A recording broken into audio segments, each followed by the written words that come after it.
پاک وَإِذَا سَأَلَكَ عِبَادِي عَنِّي فَإِنِّي قَرِيبٌ أُجِيبُ دَعْوَةَ الدَّاعِ إِذَا دَعَانِ فَلْيَسْتَجِيبُوا لِي وَلْيُؤْمِنُوا بِي لَعَلَّهُمْ يَرْشُدُونَ۔ یہ آیت بڑی زبردست ہے اللہ کی رحمت کو بتانے کے لیے۔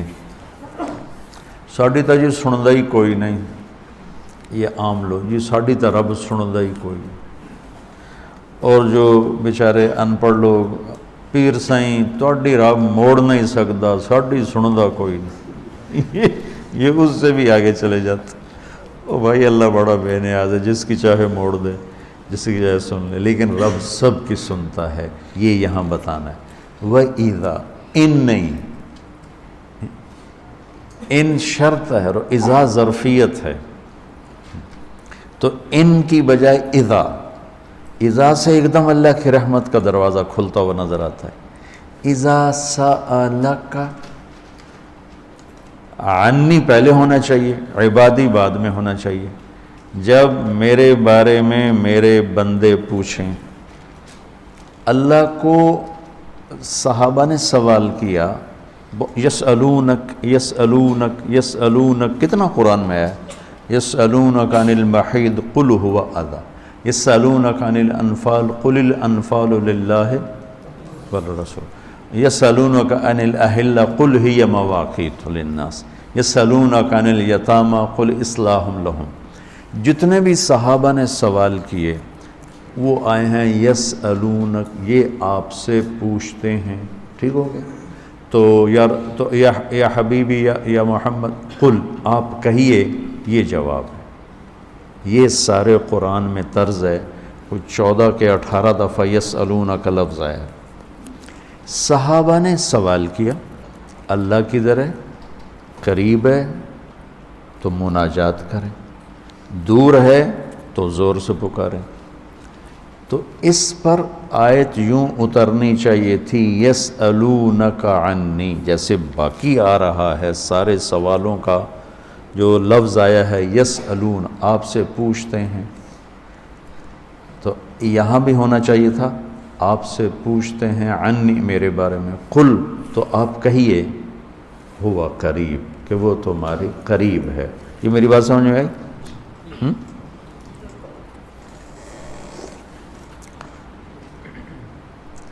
یہاں اللہ تعالیٰ نے وَإِذَا سَأَلَكَ، یسألون کا مطلب ہے کہ ابھی یہ جواب ہے، بعد میں بدل سکتا ہے۔ یسألونک عن کذا قل ہوا، تو یسألونک اور قل ہوا میں حتمی نہیں ہے، ابھی یہ بات ہے، کل کو بدل بھی سکتی ہے۔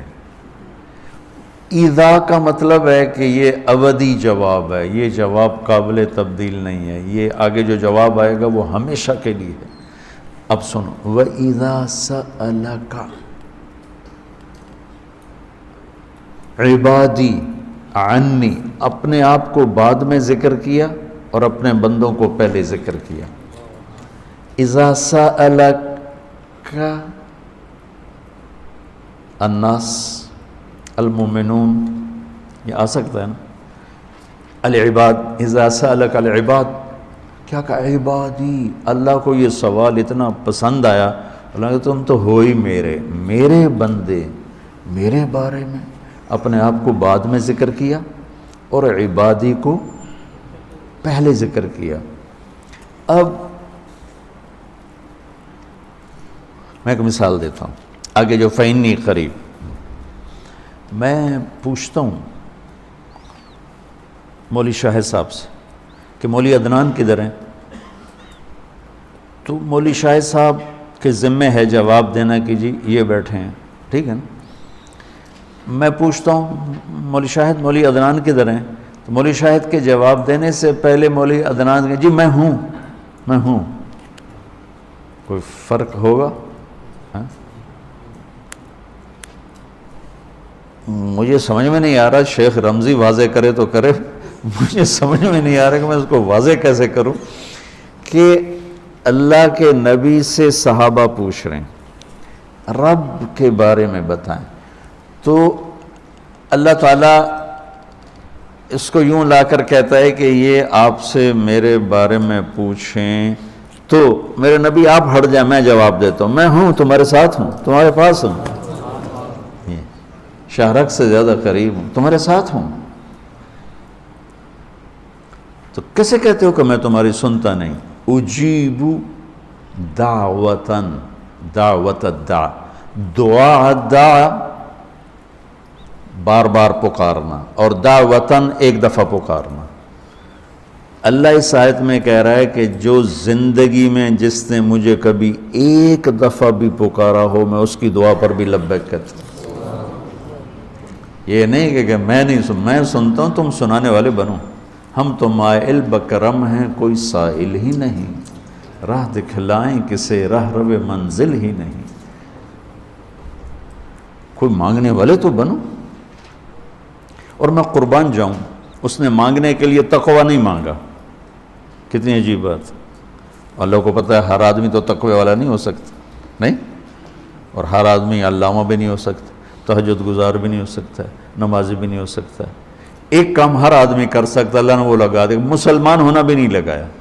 مسلمان ہونا بھی، ہندوؤں کو کوئی اور رب دے گا، ان کو تو اللہ ہی دے گا۔ تو میں قربان جاؤں، کہتا امن یجیب المضطر اذا دعاہ، بس مجھے آنسو بہا کے دکھا دے، پھر تو ہندو ہے، سکھ ہے، مسلم ہے، عیسائی ہے، آ جاؤں گا، میں آ جاؤں گا۔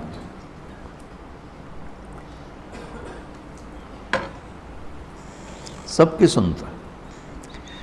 اجیب الدعوت الداع، ایک دفعہ بھی جو زندگی میں پکارتا ہے نا، اذا دعان، جب جس وقت اس کی زبان سے یا اللہ نکلے گا، میں لبیک کہتا ہوا ہوں گا۔ تو اس آیت میں بڑی تسلی اللہ نے دی ہے، بڑی تسلی دی ہے کہ اللہ کو پکارو، اللہ سے، صرف اللہ سے مانگو، صرف اللہ سے مانگو۔ وَإِذَا سَأَلْتَ فَاسْأَلِ اللَّهِ وَإِذَا اسْتَعَنْتَ فَاسْتَعِنْ بِاللَّهِ، مخلوق سے مت مانگو، پکارنا ہے تو صرف اللہ کو پکارو۔ اللہ نے خوبصورت مثال دی، ان الذین تدعون من دون اللہ لن یخلقوا ذبابا، اللہ تعالیٰ فرماتا ہے مجھے چھوڑ کر میرے بنائے ہوئے بندوں سے مانگتے ہو، ان سے کہو ایک مکھی بنا کے دکھا دے، اگر یہ ایک مکھی بنا کے دکھا دیں تو میں نے چھاڑ دے، نہ تو کل مانگ لے۔ ارے یہ مکھی کی ایک ٹانگ نہیں بنا سکتا، تو تم ان سے کیوں مانگتے ہو؟ ان سے مانگو، اس سے مانگو جس نے انہیں بنایا۔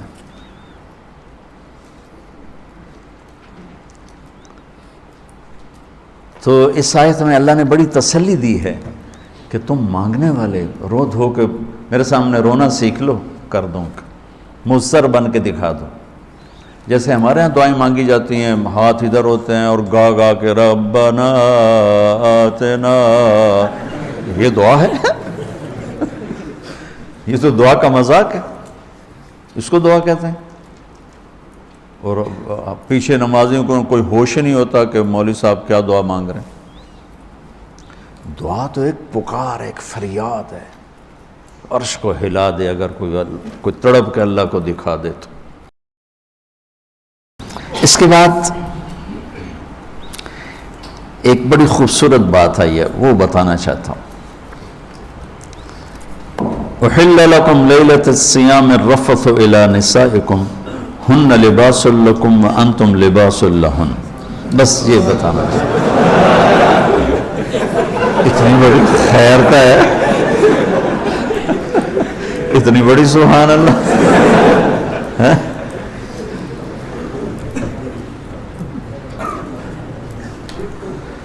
دنیا میں جو اللہ نے رشتے بنائے ہیں،